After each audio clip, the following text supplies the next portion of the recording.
Welcome to Founders Week. On the 165th anniversary of the University of San Francisco's founding, this week-long celebration is an opportunity for our community to come together, to actively engage in reflection, and to provide space for participants to pause and reflect on our Jesuit mission and values. My name is Jennifer Azzi, and I serve as Associate Vice President of Engagement here at USF. I know we would love to be doing this event in person, and Megan and I spoke about this. We were both sad that we had to, postpone back in March. We'd love it live, but one of the wonderful advantages of our virtual event series is being able to engage our USF community from around the world. Today's event is possible thanks to the Silk Speaker Series sponsored by Jeff and Naomi Silk. The Silks have very generously offered to match any donations from today's event, which doubles the impact of your gift to support USF scholarships. Today, we welcome two-time World Cup champion, Olympic gold medalist, and the best soccer player in the entire world, and social activist, Megan Rapinoe. And here's a quick video. Megan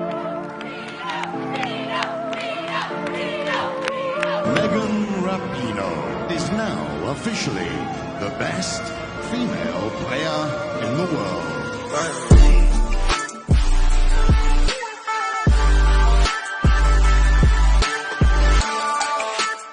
We're not going to leave until we hear from Megan Rapinoe.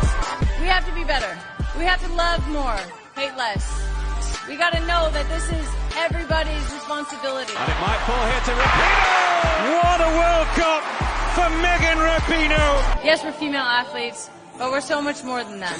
Every single person who agrees and doesn't agree, it's our responsibility to make this world a better place. This World Cup win is so much more than what was on the field. Of course, the crowd went wild and made it loud and clear. This team deserves more than just a trophy. We have a unique opportunity in football, different to any other sport in the world, to use this beautiful game to actually change the world for better. Do what you have to do. Step outside yourself. Be more, be better, be bigger than you've ever been before.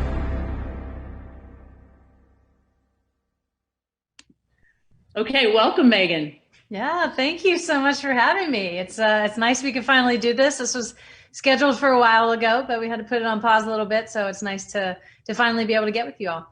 Oh, definitely. And I, thank you, Earl, but thank you so much for your flexibility and, making this happen. I know, so many people in our USF community, our alumni, our students, our staff, faculty, everyone has been so excited to host you, virtually, but host you here at USF. So I know you played in the WCC, but our USF community loves you. So without further ado, I'd like to start with, kind of rewinding the clock to when you were just a little girl growing up in Redding, California, which is, it's not San Francisco, but it's a little bit further away. And it seems as though your parents never really forced you to do anything, but, really supported you and let you just become yourself and find your passions. Yeah, that's exactly it. I did play in the WCC. I didn't go to USF, but I am from California, very proud. Whenever people ask me where I'm from, I'm like, oh, from California. They're like, cool. And yeah. I'm like, not that California. They're like, oh, cool, San Francisco. I'm like, yeah, sure. Yeah. We'll claim you. Sure, something like that.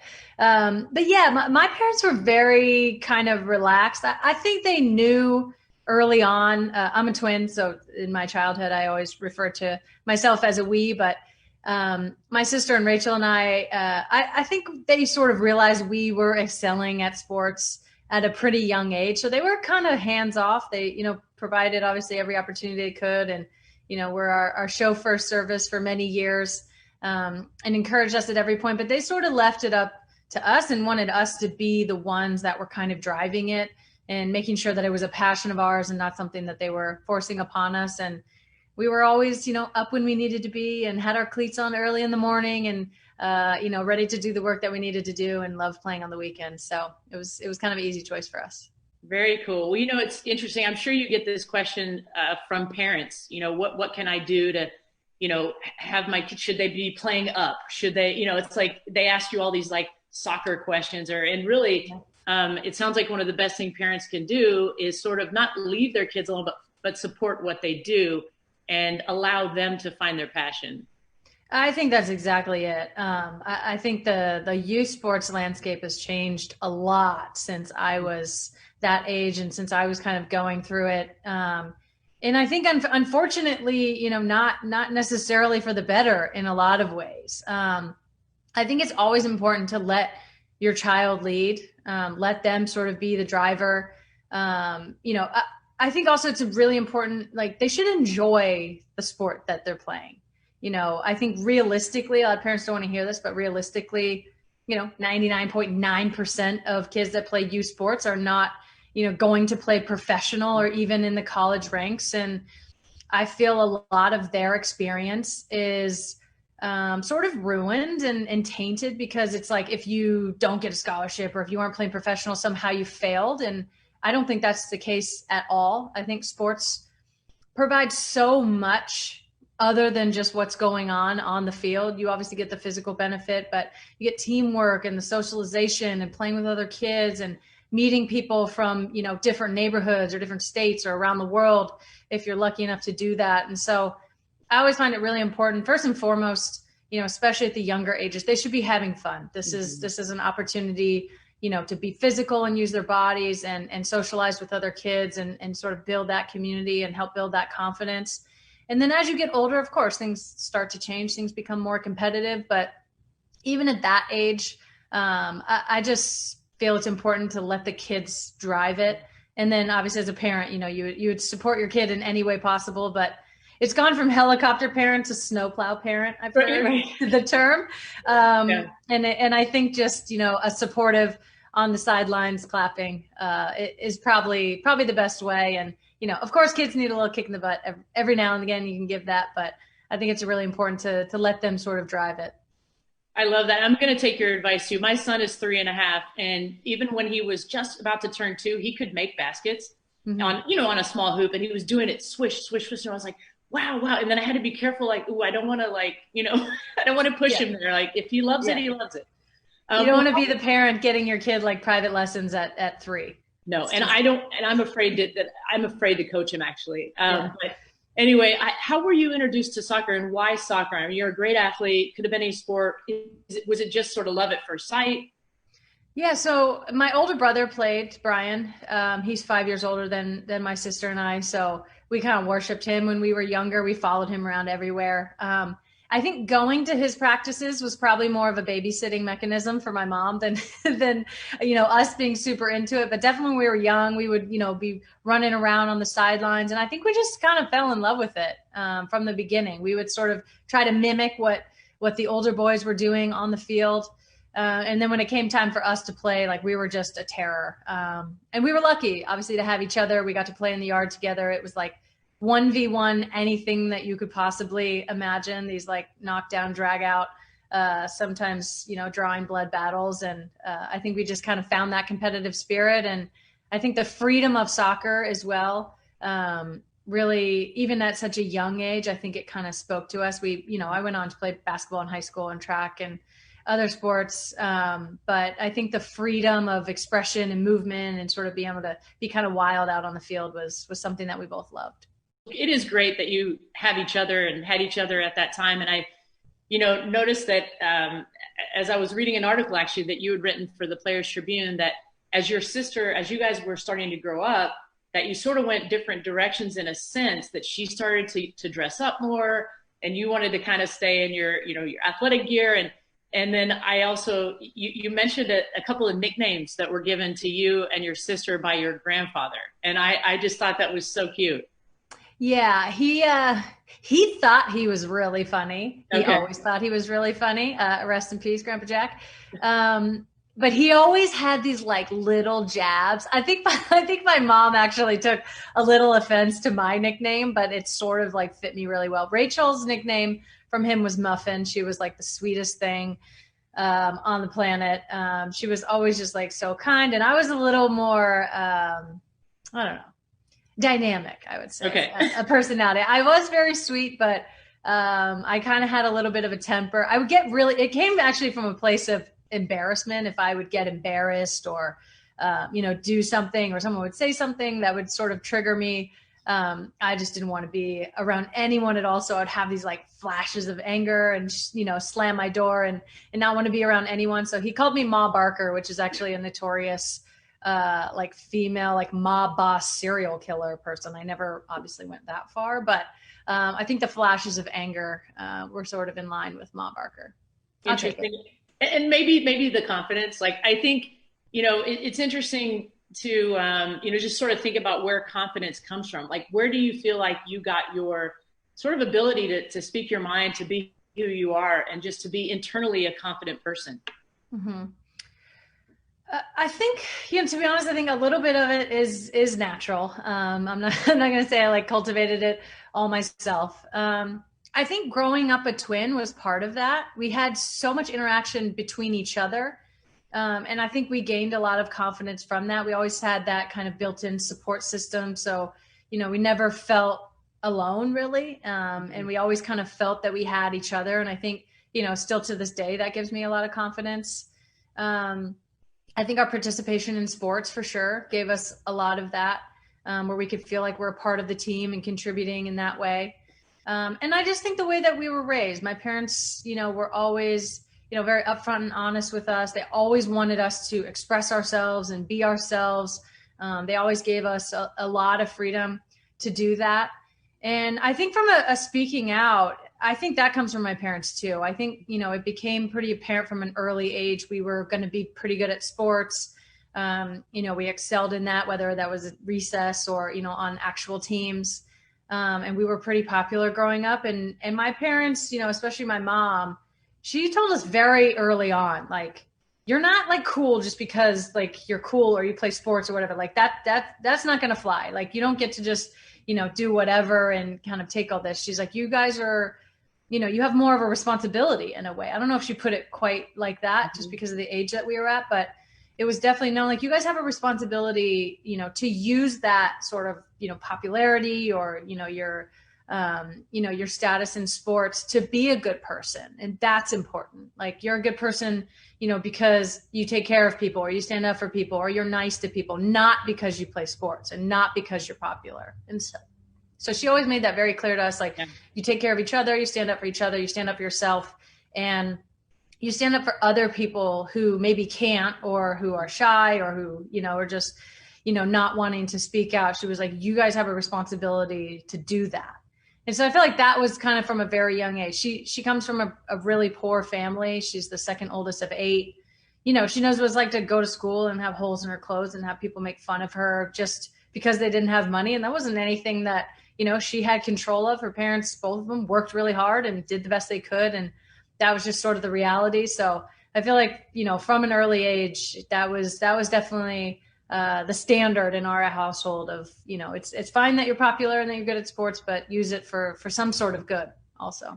Well, what a gift. I mean, and I hope that I'm able to give that gift to my children as well, which is, your existence is really about your internal self, right? And if you are lucky enough to be successful, it really doesn't matter unless you do something with it. So it's very cool that that's how you were raised. And it just sounds like you have fantastic parents and a really a great family. And that gives you a lot of just a core of strength. So, did you ever dream, like, from, being that kid that just loved soccer, loved to play, was outgoing, did you ever dream or imagine that you'd be where you are today? I know the World Cup, and we talked about Julie Foudy and that whole group, and you were there, I think, at the age of 14. Mm-hmm. Did that also kind of have an impact on forming where you are today? I think it's so funny looking back in so many ways. Like, yes, like I loved Michael Jordan, like obsessed with Michael Jordan. So I was like, cool, I want to be Michael Jordan. Obviously I can't be Michael Jordan for a lot of different reasons.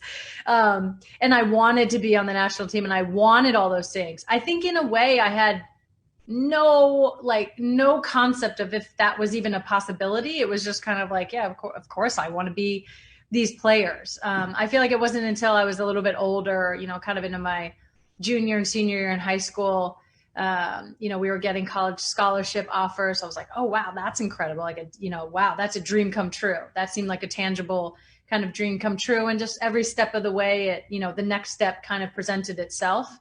But I think having those like big dreams as a young kid was important, seeing, and I think have shaped me, seeing 90,000 people at the Rose Bowl for a World Cup game. Like that's, that leaves sort of an indelible mark. Like you can't erase that from your mind. Like, wow, that is like possible. That's a thing that can actually happen in the world. Or like, just watching Michael Jordan with his swagger and the way that he played and his intense and competitiveness and the style that he played with.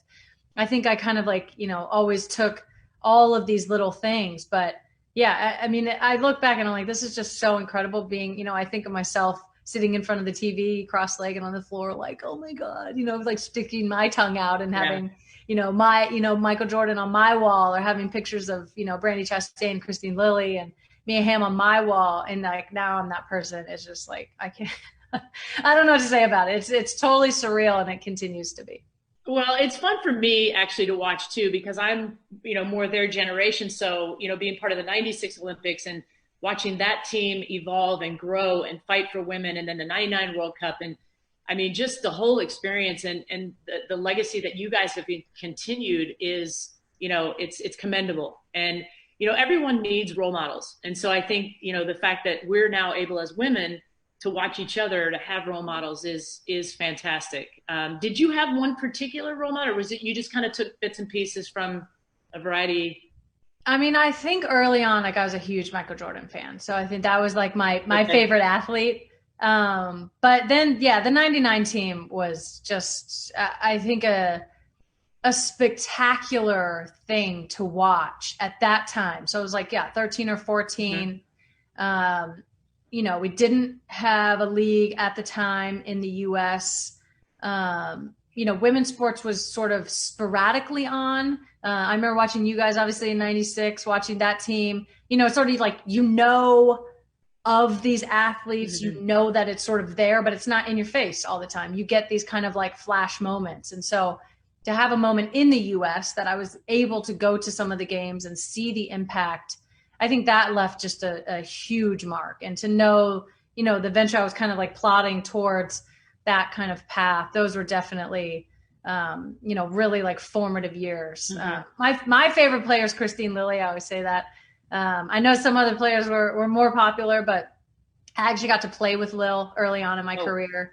And I still to this day, I feel like she was one of the most amazing mentors in that short time that I had. She's so down to earth, and just so realistic and fun with all of us, and just, really embraced her role of like, obviously she knew she was, getting older, and she knew she was a GOAT and like had all the experience in the world. And like, she just gave that to all of us. And so I will always like go down. Like she's like my main one. Oh, that's awesome. Well, it's going to be fun to watch, like, just even the next generations in women's sports, because if you think about it, what we've done, like, it's still new as compared to the men, right? Mm-hmm. Title IX wasn't, technically that long ago. So it's, I think we're still evolving and growing, and, I hope you guys continue to, push the envelope. So, and going to, actual soccer now, like what's going on in the soccer world. I mean, there's bubbles everywhere. There's the NBA bubble, and I know you were in the WNBA bubble, and, MLS did it. And so I understand you decided not to go and play in the NWSL bubble. And what was that decision all about? And how have you been able to train and do your thing? Mm-hmm. I mean, just, for an athlete, the amount of uncertainty that we've had to deal with is very unsettling. This is not our normal life. As you know, normally it's like you have maybe 1 month in the year where you have off, you have maybe 2 weeks of vacation that you can take. And that's pretty much the only time your days aren't planned out in some sort of way. So that was difficult to begin with. My reasons for opting out of our bubble, it just didn't feel like the right time. It seemed a little soon for me. Overall, I think the medical protocols have worked really well. It wasn't quite a bubble like they had in the NBA and the WNBA. I think those are, the two sort of gold standard that we have. A lot of the other leagues have had, at least one positive test. And I just felt like it wasn't sort of the right combination of things for me. And they were really good with us. They said, if you were comfortable, if you want to come, great. If not, we're going to respect everybody's wishes during this time, knowing how uncertain everything is. I think the long-term effects for me of COVID, even, back in March and April and May, when we were kind of deciding these things, that was very concerning to me. And I think as we've seen that play out and seen, the heart conditions that some of, especially the collegiate athletes are having. There was one player in the WNBA, Erica Wheeler, who wasn't able to come. I think she didn't end up being able to pass a physical. So there were some lasting effects from that. So I just felt like, I really don't know anything about this. And I want to make sure that it's right. Obviously, being at the end of my career as well, or towards the end of my career, I want to make sure that I'm in the best possible, position to continue to go for the Olympics as well.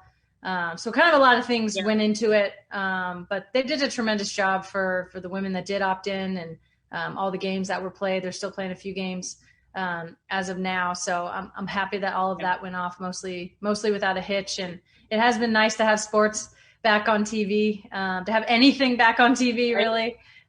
It's been nice. And then, obviously I was in the WNBA bubble, and they did a tremendous job. I mean, all the players deserve huge credit. Kathy Engelbert, the commissioner of the league, she was definitely not expecting this to be her first year. It's like, exactly. Look, she's like A+ in crisis management. Yeah. At this point, she's done an incredible job, and the rest of the WNBA, front office and staff and everyone. It was a super safe environment for all of us. And no criticism on your decision. It was more, I can understand it as I got a little older in my athletic career.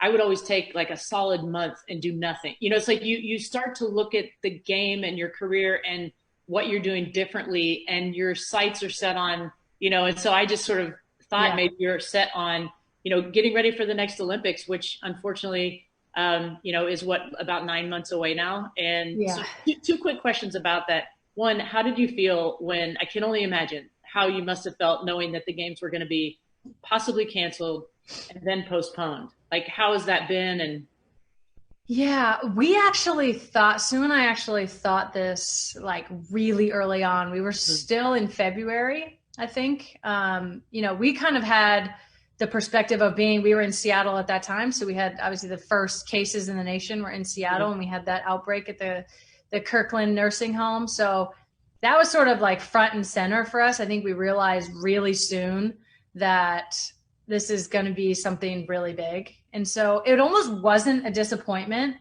in a sense, because I was like, oh, this is definitely going to happen. So by the time it did actually, get canceled, we were both kind of like, okay, we sort of knew that this was going to happen. I was thrilled that it was postponed and not just canceled. Yeah. I'm hoping so much with every ounce of myself that we're going to be able to pull it off next summer if it's possible and if it's safe, obviously.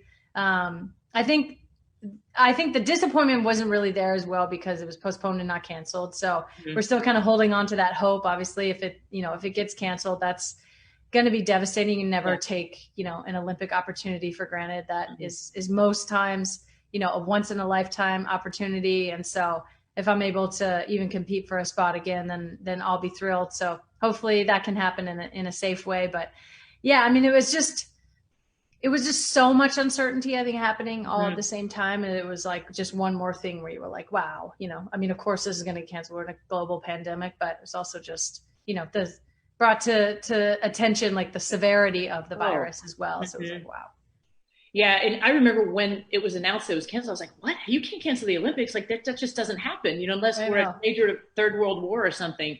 But it's hopefully, with it being 9 months away and hopefully I know a lot of great minds are working around this, either creating some type of a bubble that you guys can compete, or by then a vaccine, or, so fingers crossed, because the Olympics are just an incredible experience for the athletes and the spectators. And just, it's one of the things, having been a part of it, that it's the one thing that really brings the world together. And so, anyway, hopefully it happens. I know, right? Both. So just quickly with the battle that you guys have had against U.S. soccer for, equality. I know there was kind of a blow to your case not long ago. Where is the case now, and are you regrouping, or how's that going? Yeah, so the case was essentially kind of split up in two parts. Essentially all of the compensation was ruled on summary judgment, and then there was a few of the claims left. So summary judgment is when the judge just takes in all the information and decides the case, essentially. We felt like there was disputed facts, so that should have gone to a jury trial. At least we felt that way, but the judge ruled on that. So we're working to settle the rest of the claims and hopefully get those out of the way, and then we'll appeal the other claims that the judge ruled on. Most of it was compensation as well. It was really frustrating for us. Obviously, we felt sort of that the court didn't fully appreciate or understand gender discrimination in the way that it works and the pervasive nature that it works. It's interesting talking about this now, obviously, with the recent death of Justice Ruth Bader Ginsburg, and just how fiercely she worked for that. And she had, a famous sort of line, I think it was in the Ledbetter case, that was like, the Supreme Court just failed to understand. And when she was talking, she was, talking to all men, basically, who've never experienced gender discrimination. Mm-hmm. So it can be really difficult to prove. Sometimes it's hard to, it's like, it's happening, but you have to get all the facts together and all that. So he kind of basically said, like, you guys sort of made around the same amount of money, and you were the ones that decided, on the contract that you wanted. And so now it's not playing out in your favor, and you now are upset about that, when really it was like, well, we would have taken the same exact deal. We offered for the same exact deal, or we asked for it, and that wasn't offered to us. And so, we felt like we were at a disadvantage to begin with. And that's obviously where the gender discrimination comes. But we're still resolute in what we feel. We know our experience, and we know we've been discriminated against, and we know that this is not only a landmark case for ourselves and for other, women playing soccer, but I think, for the whole country at large, and honestly the world. I think we've seen a huge windfall. Australia had, with their soccer team, an equal pay, contract come up. Brazil had the same thing. You're seeing it with other countries around the world. And, it's going to take longer, unfortunately, than we want. And with COVID and the court cases, things are a little bit up in the air, but, we're still very resolute in the way that we feel and in bringing our case forward. And we feel like, the appeal will go our way. That's fantastic, because, when you guys came back and you had, the parade in New York City, and I just remember watching and thinking, like, these women are awesome. Like, to just really be putting it out there and fighting, and, whether you realize it or not, I think you probably did, but you're fighting for all women. And that's, I think, what became so cool about your team, was just the power of, and, even for me, like, it was like, this is like one of the best teams I've ever seen in any sport ever, because of what you guys were doing. So, we're all behind you, and hopefully we'll be celebrating one day that's done and equality reigns. Well, let's talk a little bit about coaching and leadership, and get your thoughts there just a little bit. What do you think makes a good leader? Oh, what makes a good leader? Yeah, I think the first and foremost, you have to be self-aware. That's like the main thing. I think we've all, had people on our teams who thought they were really good leaders and they really weren't. We've all dealt with that. That's always really frustrating. Hopefully I'm not that, but hopefully people aren't thinking that about me. I think, self-awareness is key. I think you have to be able to, judge yourself honestly, and be able to criticize yourself and take that criticism and know when to kind of put your hand up. Especially if you're going to be in a leadership position, you're going to be demanding of people, and you're going to be demanding that of people, and at times having to hold people accountable and to account. So if you can't do that to yourself or take that yourself, then I think you're going to have a problem with doing that for other people. I think another thing that, at least it's my style of leadership and what I try to do and aim to do, is really like meet people where they're at and what they need. It's like, if you can't just kind of have a blanket for everyone. And sometimes people do that and it works for some people. It's just not going to work for everyone. I'm obviously a person who values self-expression and being able to do my own thing and having that, individuality and being able to be my own person. And I think, giving that to other people, I really feel like, having the experience of going through last year and this, the World Cup last summer, like, I think we're so successful because we let everyone live. We let everyone be. We all work hard for the team. We all are contributing to the same goal, but we do it in a different way. I think I just look at myself. I appreciate so much how much my team backs me. I know I'm loud and I like to speak out about things and say things, that can be a little bit controversial, but they back me in that. We have other players who don't speak publicly a lot, but within the group, they're very loud, very vocal, very important. Some people are more shy. Some people like to, lead with humor. Some people like to lead with, a more kind of iron fist. So I just try to meet people where they are and just get the best out of them. I feel like if people are comfortable and confident and they know that they're supported, then like when we go out on the field, everyone's an exceptional athlete at this level. You don't have to motivate this group. You don't have to motivate, world-class athletes. They're there. It's a lot about, the mental and sort of the emotional and how they're feeling in the moment. So I try to let people be themselves and give everyone sort of that space to talk. And then I think, just you got to sort of walk the walk. If you're asking things of people, you got to be one of the first ones to be out there to do it, even if you don't love some of the things.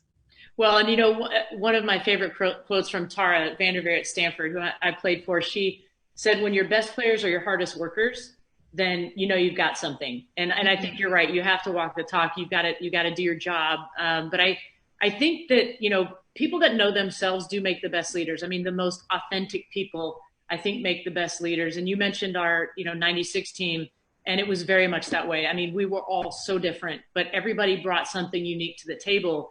And generally speaking, that's a winning formula. Obviously, you have to have the talent and that kind of thing. But when you have that kind of respect of one another, it's you can accomplish anything. So very cool to hear. And so in speaking of leadership, what do you think makes a good coach? Like what attributes are, because I know watching, in fact, when you were going to be here live, we had a lot of coaches signed up, a lot of youth soccer players. So I think it would be interesting to hear from your perspective, like what coaches brought the best out of you? Mm-hmm. Honesty, first and foremost. Okay.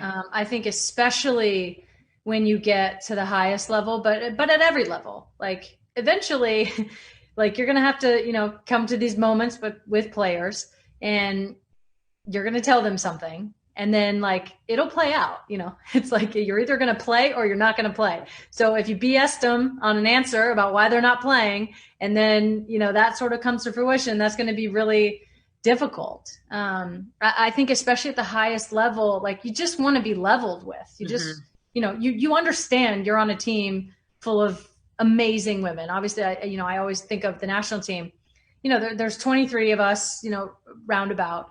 Any one of us could start at any moment. Everyone is elite. We understand only 11 people can start, and generally only 3 people can come off the bench as a sub. So like, we get it. We know not everyone's going to play. We know not everyone's going to be happy.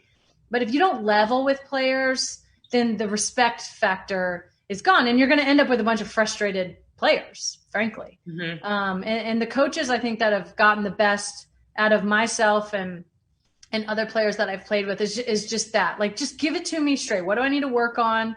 Where are my areas of weakness that I can work on? Where are my areas of strength?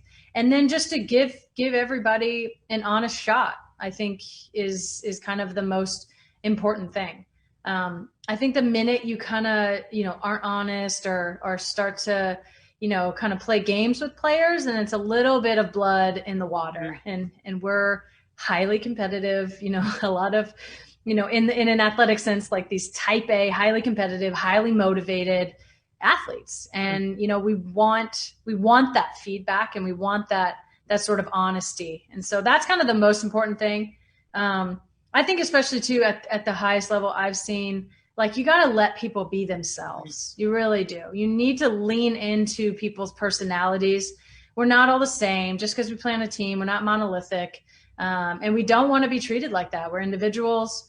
Especially now there's, media all over the place, and people have their different brands and all of that. And, people want to express themselves. And I feel like when everybody has the opportunity to do that, you get the best out of them. You get the most full version of that person.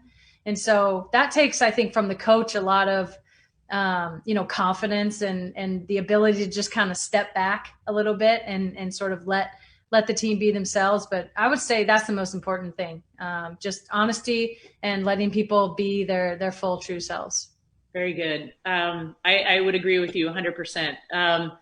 So you've had a number of injuries, ACL in particular. And, when I watch you, I look at your career, you're one of the most resilient people that are athletes that I've seen. And so I'm just wondering, because, a lot of young people, if they get a major injury, it could be something that they never come back from. And I tell every little, young athlete that at some point in your career, if you play long enough, there's going to be a setback, an injury. It comes with the territory. Definitely. So what did you learn about yourself as you came back, and were the injuries different? And how did you keep moving forward? I actually feel very thankful for my first ACL injury. I was coming off a great freshman year. We had won the national championship. I had a really good season as a freshman. My head was swelling by the day. I was like, ooh, I'm awesome. I'm so good. Like, I'm going to come back and I'm going to do all these things. I gotten called into the national team for the first time. So, she was feeling herself a little bit. And that injury, immediately when it happened, I just thought to myself, oh, I'm coming back so soon. I'm going to overcome this. Like, I just had this, very sort of cavalier, invincible type attitude. And that really did not work at all. I was kind of miserable the whole time. First of all, it's like, for an ACL, you're going to be out 6 to 9 months or 12 months, whatever it is.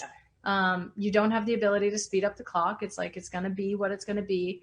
And every day I just thought to myself, like, I want to be back. I want to be back. I want to be back. And it made it kind of just a long and grueling process. And I don't think I really, respected and appreciated the process for what it was and what it was going to require to get back to the level that I wanted to. And so I really wasn't ready when I came back, and I ended up tearing my ACL again on the same knee. I kind of had like a recurring injury.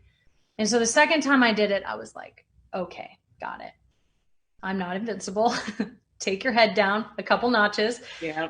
And I really just kind of leaned into the process. I had a totally different perspective. I just thought, there's a lot that I can do. No, I can't play right now. No, I can't run right now. So I'm not even going to think about that. I said, what can I do?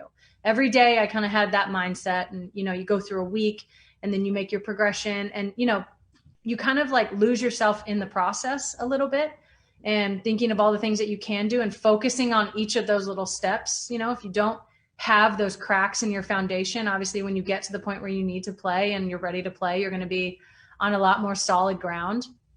And I was humbled in a very big way. And I feel like I kind of leaned in that humility and just trusted the process. And, I had all these amazing people around me, incredible doctors and, physical therapists and athletic trainers that helped me. And so I think from that moment on, that's kind of how I approached injuries. I've had a number of them since. I had, another ACL when I was 30, right after the World Cup in 2015. And the same thing, I was just like, you know what? I don't know how it's going to play out. I still feel good. I'm going to go through this process. I'm going to be patient. I'm not going to overcome this myself just by sheer will. I need to go through the process and go through all the steps. And I think I also took the time to do other things as well. It freed up a lot of time. I wasn't traveling as much.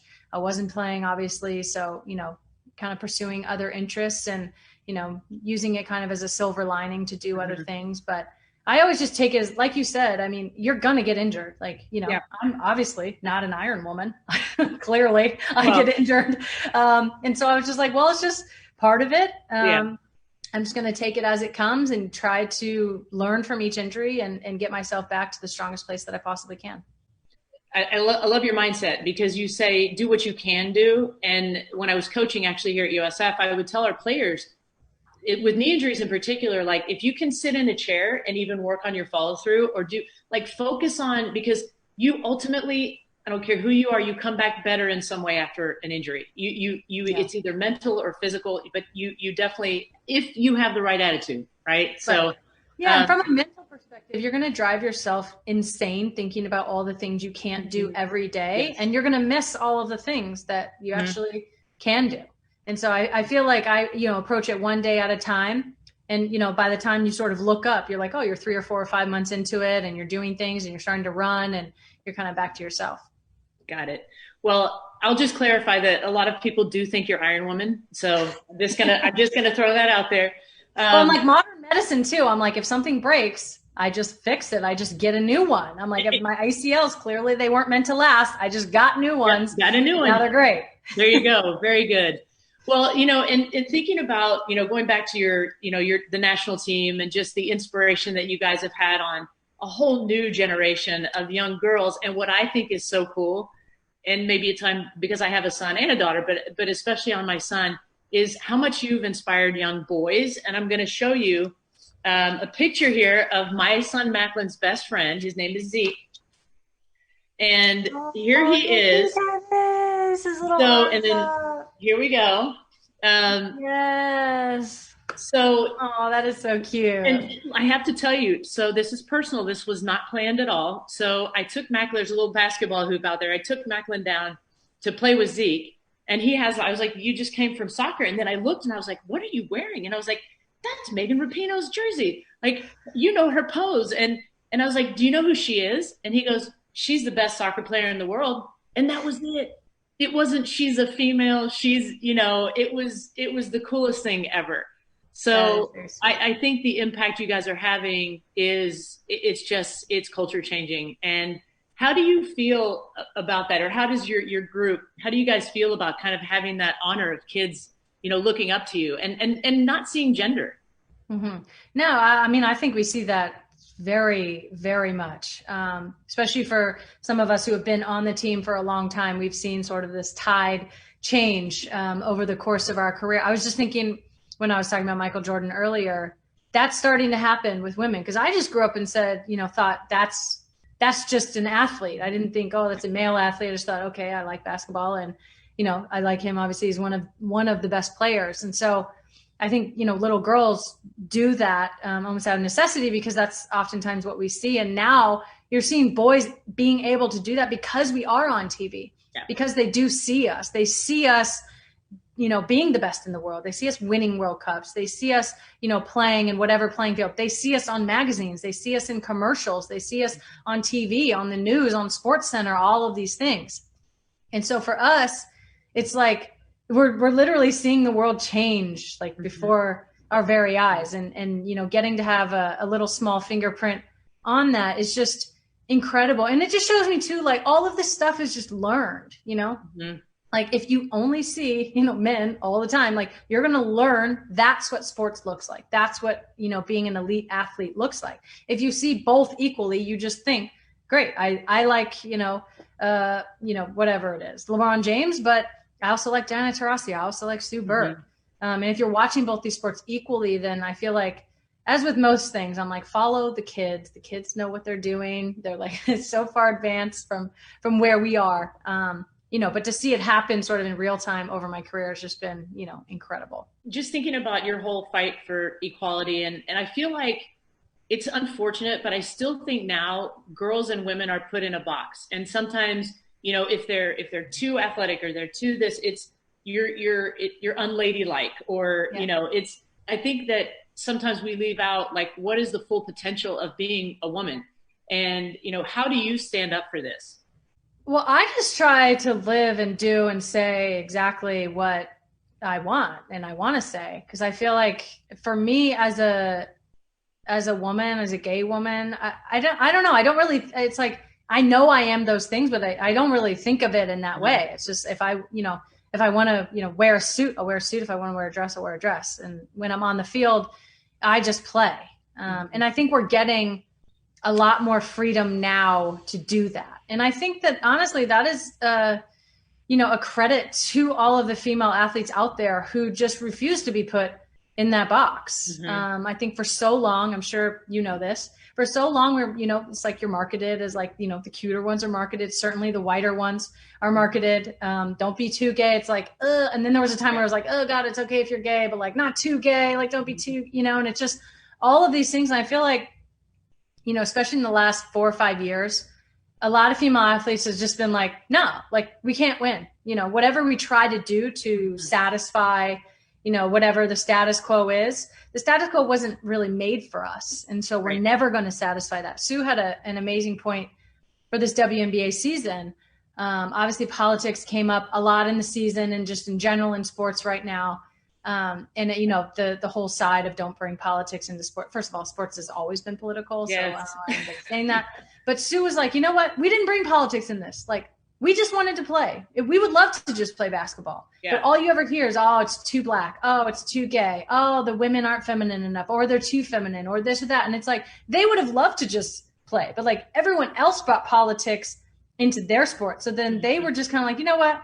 Like, we're just going to be ourselves. Like we are political at times if we want to be, but we are also just basketball players, and we're also just who we are. And so I give a lot of credit, honestly, to female athletes who really have broken the mold themselves and demanded that everybody comes with them. I think that we've demanded that society comes with us. I think we've demanded that brands come with us, and the marketing and the media. It's still, at a huge deficit, I think, in comparison to the men. But I think you're starting to see that come through. It's like, no, I'm not going to accept being put in this role or in this box. Like, I'm just not going to accept that. I am exceptional at what I do. If you look at someone like Serena Williams or Sue or Diana or Alex Morgan or, Crystal Dunn, whoever it is, it's like, no, I'm exceptional at what I do. I'm one of the best in the world. And I want to be treated as that. I don't want woman athlete in front of my name. I don't want gay athlete in front of my name. Like, can I just be me? Can I just be Megan? Can I just be, whoever it is? And so I think it's getting there, and it's getting there quickly. I think we are in sort of one of those kind of snowball moments where things are happening quickly in terms of like a social movement. And I hope that continues. But I think a huge credit should be due to all the female athletes out there who just kind of refuse to accept the status quo of what we are. Well, and I love that you mentioned Serena, because I'm a big fan there as well. And I think she's always been unapologetic. And, we talked about leadership earlier, and I think that authenticity and just being who you are makes you by nature a leader. And it's fantastic because you guys are pulling everyone along with you, which is amazing. And you mentioned being gay and being a part of, the LGBTQ community. And do you feel that that has either inspired you or made you feel like you had to work harder? I think it's just given me a different perspective on things. I think it's like given me more empathy, especially as we go, going through the summer with the Black Lives Matter protests and understanding, so much discrimination that people have to deal with. I think gives me, a sort of 1% taste of that. I think it helps me to see kind of the systems and the structures that need to be broken down, which inevitably makes it harder. I have to do my job and I have to break down all the systems. Yeah. I think women always feel like that. We've got to do what we have to do, and we have to do all of this other stuff. But to be honest, I feel like thankful for it. I think it's given me really this incredible perspective to talk about, not just myself, but, the entire LGBTQ community as a whole. But also that goes into social issues, and that comes up when we talk about branding, or we talk about marketing, or we talk about media, all of those things. I don't really look at it in terms of if it's been harder or not. I don't really know. I don't think so, but I mean, I'm sure there are people that was like, aren't down with the gays. So I never really paid too much mind to them. I just thought, I'm going to be myself, and I'm going to be that unapologetically. I'm going to try to inspire other people to be themselves as well, and to really challenge people, I think, who maybe think they have a problem with it, or think it's going to be harder. Like, why do you actually think that? Like, you're the only one making it harder. It's not just inherently harder to be gay. Right. Like, we just want to live our lives just the same as you guys want to live your lives. So I look at it, to be honest, more of a positive thing Mm-hmm. for me. I think it gives me a broader perspective to then, Sure. look back at the world and help to inspire change and make it a better place. So you have launched a new clothing company with 3 other athletes. Mm-hmm. And is it RE, Re-Inc? Re-Inc, yep. Re-Inc, okay. Can you tell us just a little bit about that? It kind of came from just our frustration, I guess, and desire to express ourselves more fully. I think oftentimes as female athletes, you do get put sort of in that box, and you don't get to just be yourself. It's always, some sort of qualifier in front of whatever they're describing you as. And so we wanted to do something a little bit different. We wanted to kind of take, the reins in our own hands. We felt, the 4 of us are all into fashion and like to express ourselves in that way. We felt that there was a community out there that was pretty untapped, and just speaking to them about, wanting to totally reimagine the status quo. The status quo was not built like, by people like us or for people like us, frankly. And so how do we, take what we have that is good from what's going on right now and then sort of leave the rest behind and reimagine a whole new world. And for us, even just the simple thing of making clothing, by women for everyone, not by women for women. Yeah. Usually it's by men for everyone, or by men for men, or by men for women, which we all know doesn't work well. They always get the angles wrong. I'm like, my shoulders aren't this wide. True. My hips aren't this narrow. Yeah. What is happening here with this t-shirt? The sleeves are down to here. Yeah. And so even just the thought process of like, okay, what if a woman just designed a gender neutral line? What does that look like? How does that speak to people? I think, people are expressing themselves with their wallet a lot now. They want to support inclusive brands. They want to support brands who are thinking about racial diversity and LGBTQ communities and designing a world that sort of takes into account everybody and not just a few people. And so we kind of saw it just as an opportunity to, be a little bit more creative and express ourselves and bring in a community that we feel like was pretty underserved. Well, congratulations. It's much needed. I mean, just thinking about having looked for clothes all these years and, so it's pretty awesome. So I hope you guys end up doing really, really well. So when you chose to kneel, when, kind of in support of Colin Kaepernick, would you say that was the beginning of your desire to speak out? Because you took some heat for that. It was like you sort of it seemed like that was the beginning of kind of getting on this role, I guess, of being willing to step up and speak for other people that may not have a voice. Mm-hmm. Yeah, I think I was sort of dipping my toe in the water a little bit before that. I came out before the 2012 Olympics, but that was kind of like, it was, the country was sort of moving that way.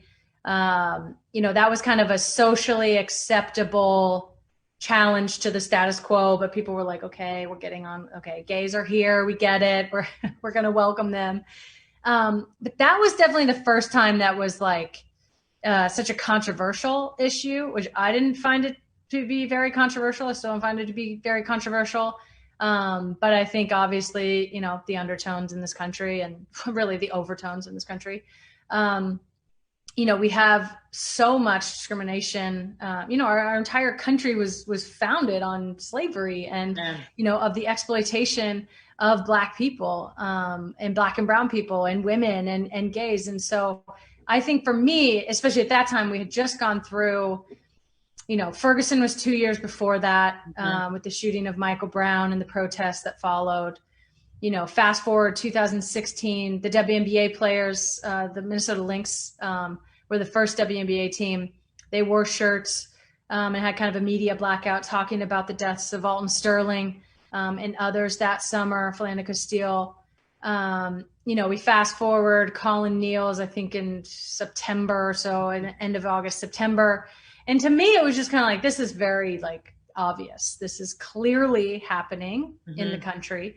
There's clearly a problem. And I was just inspired by Colin. I thought that he just, spoke so convincingly and with such passion and just really kind of laid it out there in a very clear way, what was happening and how people could get involved. I thought that maybe I could bring a little different perspective. I did not expect the backlash, frankly, that I got. And just the muddling, the intentional, purposeful muddling of the message. It was obviously never about the troops. And I think that's been, that lie has been laid very bare. But I thought it was just a time where, I've sort of been in that position as a gay person of asking other people, like, listen, I know this doesn't affect you personally, or maybe personally you aren't gay, but like, I need you as an ally and I need you to stand up and say something. I didn't, as a gay person, create laws against gay people, right? Just as Black people didn't create laws against themselves. They didn't bring themselves here into slavery. And so it really is kind of the opposite's, responsibility to break down that system. And so I felt like I could help in some sort of way. And that was kind of the first launch into it. It was not received very well, particularly by white people, or I guess the majority of people. But, it's interesting.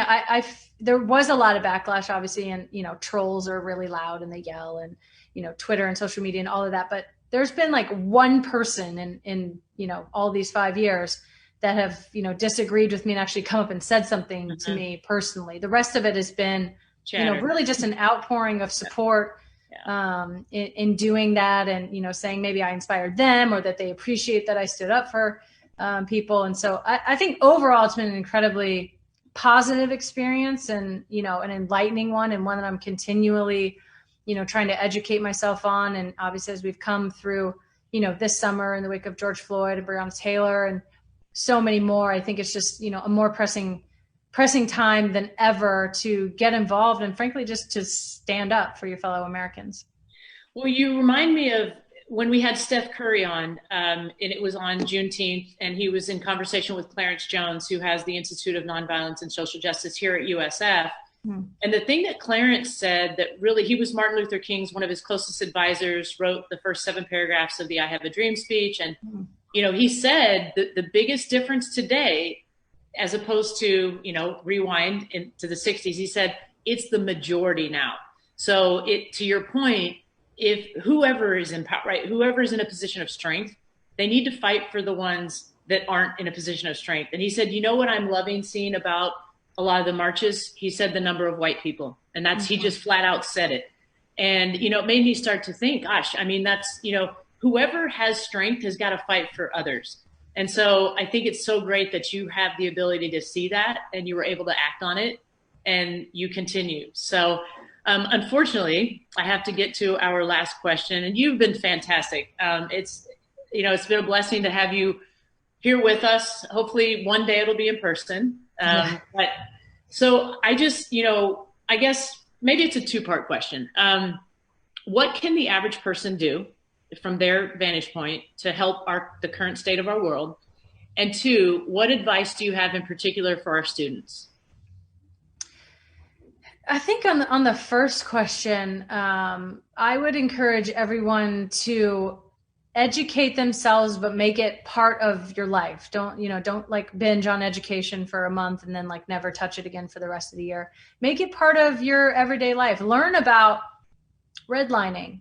Learn about, Jim Crow laws.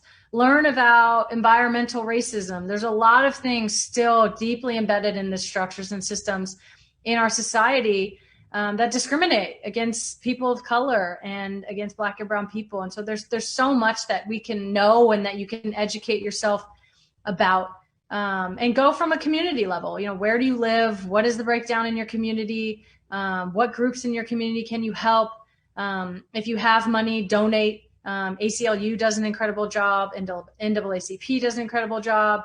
Black Lives Matter is doing amazing. Black Futures Lab. There's so many organizations that are doing really amazing work. So I would say the educational piece of it, because I think, frankly, by design, a lot of white people don't know a lot about it. We don't really know like our true history, and where we started as a country and how we've gotten to this place. So that's kind of the first thing.